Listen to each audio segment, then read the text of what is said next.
What? Hey everybody, it's Sandra. And Josh. And we are The Peas of Happiness. And welcome to Friday. Friday is free day. And so we decided that what we wanted to do was answer a question that we get fairly frequently, which is what made you want to become an activist and / what does activism mean to you? So we thought it would be cool to kind of give you our individual perspectives on it. Yeah. And yeah, so we're going to do that. It's been an awesome week though. Absolutely. Project Alarm Clock has been really great. We've had so many shares and so much support already. What more could we ask for? All animals to be liberated now. Always. And that's what we're asking, so, in fact. Exactly. We've done some really cool stuff. We have some really cool new content coming to you next week, which is going to be really, really cool. I just did our very first regular vegan interview series, which is really cool.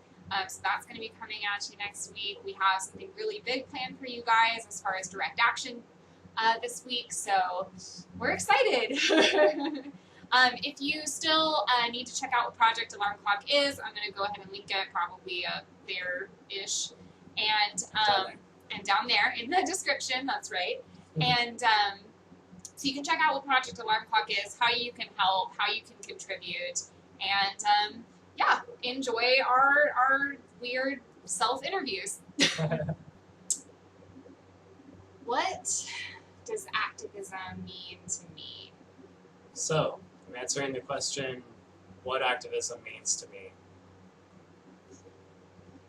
Activism means responding appropriately when you realize that the living, breathing, sentient beings who you consider to be your friends since the beginning of childhood, when they were the ones being shown to you in movies, teaching you these moral lessons, and they were your first education into, responsibility, taking care of your companion animals, and when you realize that every single animal you've ever met is essentially not considered in the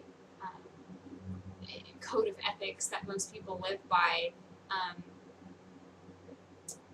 to respond appropriately is to become an activist. I really feel like I found a calling with activism.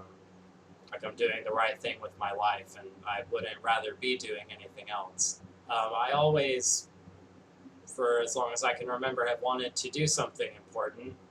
Several people have pointed out to me that my parents are both nurses. They divorced, one of them remarried, another nurse. One of my sisters is a nurse, another is a massage therapist, and I chose to be a teacher. And somebody pointed out that those are all, somewhat, noble professions, serving people, all that. So I definitely feel influenced by family. But I was never sure for the longest time what it was I wanted to do with my life at all. I kind of feel like I've always been a bit of an activist in a sense. As a kid, I was really concerned about the environment. I was always trying to, conserve water. I was always yelling at people to turn off lights in the other room, I started this thing called the Cleanup Club, which is really just me and my neighbor who, cleaned up the streets sometimes and tried to have fun doing it. And so I kind of feel like from an early age, I saw that there was something that needed to be helped, something that needed to happen as far as social justice was concerned, and just for our environment.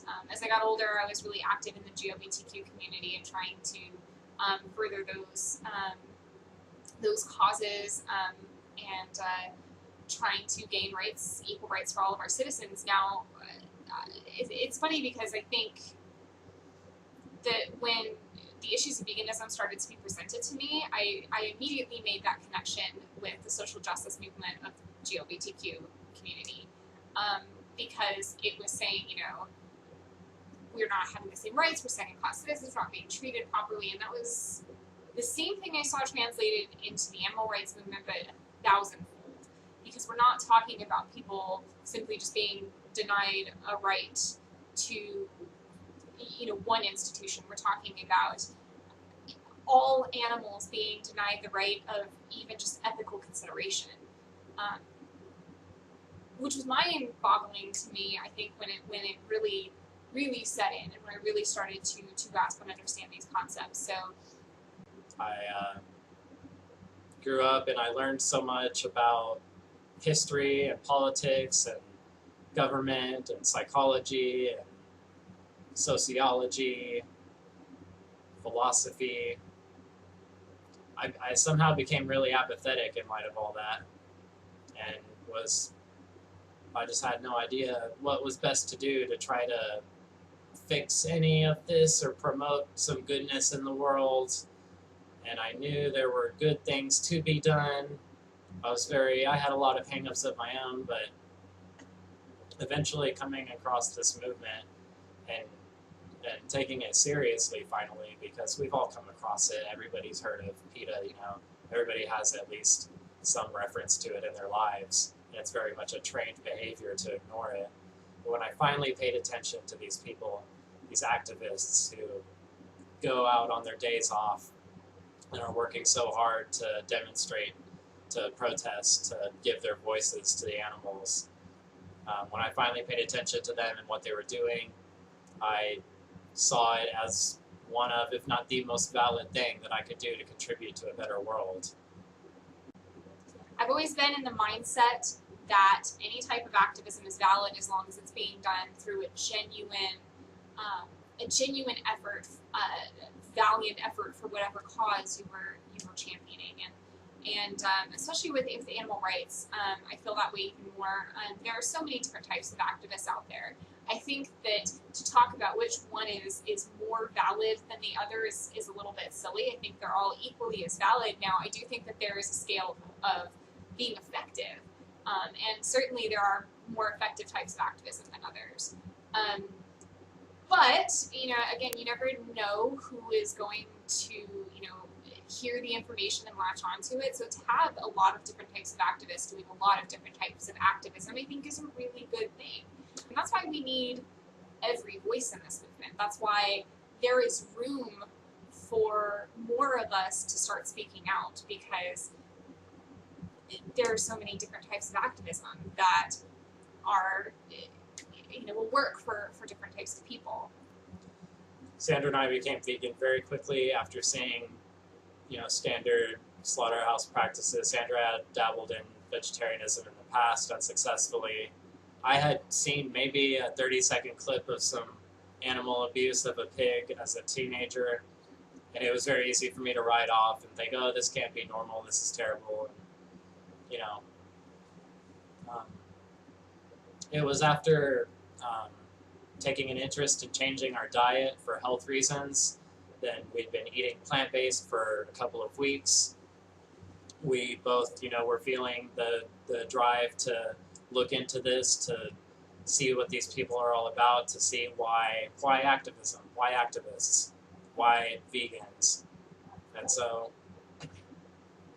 very quickly we delved into all the footage. We watched the documentaries. Earthlings was one of the first, and the powerful footage contained therein was enough for us to easily and swiftly make the transition. We had so much drive and motivation to explore all of the resources and to fully understand and digest all of this and this new perspective, which at its core is really easy. And I always stress that just don't hurt other things that clearly are, sentient. We are all confined. We are all oppressed by this in various measures. If you, for example, think that you are entirely free as a human being, I would encourage you to think about the fact that you have to pay money to live here. If you are not participating in an exchange of money, your basic rights are not protected. Your basic needs are not going to be met. So there's that. That is the struggle for human beings. If you're an animal, and you were literally treated as property. Your life does not matter. You, on a piece of paper, have no legal rights, and anybody can basically do whatever they want to, with the exception of some of our companion animals, which are very few, far between, and lacking. But we all do what we can for each other, and that's what I'm getting at, is that, you know, we may not have the means to go in and liberate every animal out of the negative situation they're in. Josh and I do not have the means to rescue every animal we see, although we wish we did. No vegan has that power, and nobody has, you know, nobody with the gumption has that amount of resources, unfortunately. But we are all doing absolutely the best we can, and that's why it's even more important to us to be involved with organizations like Animal Ethics and like Direct Action Everywhere, who both of those organizations and the people who work for them have been such amazing inspirations to us, such amazing, helpful, wonderful human beings. What matters is that when you do see the truth, you pay attention and don't write it off. Don't choose ignorance when presented with facts. A tree grows fruit, and the fruit and the flowers give off a sweet scent that literally attract you to it. They fall to the ground after they're ripe and are, you know, in every way benefit mutually the person that eats the fruit, the animal that eats the fruit, and the plant, the fruit being eaten, as it is later deposited into the soil. And there is no beautiful analogy I can make for eating living beings. I won't say anything gruesome there, but after seeing all that footage, it was very easy for us, very easy to see clearly to what we've been contributing for so many years and how to address it, how to address this in our lives. Of course, we felt responsible, and I feel that everybody, vegan or not, should watch this footage. Everybody should see it, because practically everybody has contributed to it at some point. Most vegans were not vegan at some point. Very few of us have been since birth. Very, very few. I think it's really important to me to maintain ourselves as being really open to learning and exploring different types of activism. That's one of, I think, the things that we're really trying to do with Project Alarm Clock. It can be scary to go against the majority. It can be scary to do something that can potentially, you know, like mark you as a domestic terrorist, which I guess really we probably already are. We're on like 17 lists somewhere, and that's, you know, I've accepted that. That's okay. With this perspective and with all of this information, there was no choice left for us but to become activists and to learn how to be better activists. I was a teacher since last year and had been working towards that goal for a very long time, and saw it as a very valid way to inspire young minds, to challenge people to think outside of the box, no matter what subject I taught, which was German, by the way. But and while languages is a passion of mine, German is not maybe what I'm most passionate about in particular. However, you know, I saw working in the school as a very positive opportunity, and it absolutely is. However, I very much appreciate this opportunity to be a voice for the animals even more. I think that there are parts of activism that scare me, even now, even still, and I'm very quickly pushing myself past my comfort zone, and I'm really stoked about that. I'm terrified and stoked all at the same time. I don't know that anything we're gonna do is gonna be effective. You know, I can only hope. I can only listen to the people around me who are encouraging us to do this. I can only listen to my heart, which is telling me that this is exactly what we're supposed to be doing. This is exactly where we're supposed to be in our lives, because when I look at the lives of non-human animals, I can't imagine going back and living the selfish existence that I used to live. I am no different than anybody else. I partied all the time. I ate whatever I wanted. I bought whatever I wanted. there was a time in my life when I was selling timeshare. I was that pushy salesman that it was making several grand a week sometimes. And that was not, that's not real. That's not real life. That wasn't fulfilling. That was very ego driven and very selfish. And to recognize that now and to not act on it, I think would be the greatest sin I could ever commit in my own, moral code of ethics. And I can never sit idly by. Not again. So that's why I'm an activist. That's why I want to remain an activist and become better. And we're just getting started, and we've learned a lot in a short time. I expect to continue. I hope to continue. And activism is our lives now.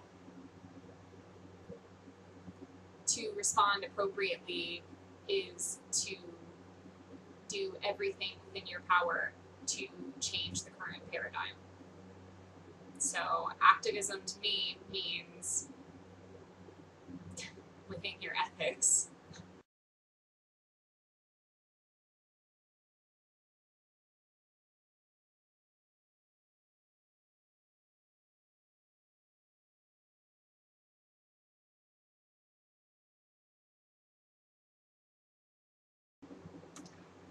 Activism is life. Activism is everything. Activism is what we do in the morning. It's what we go to bed talking about. It's what we wake up doing.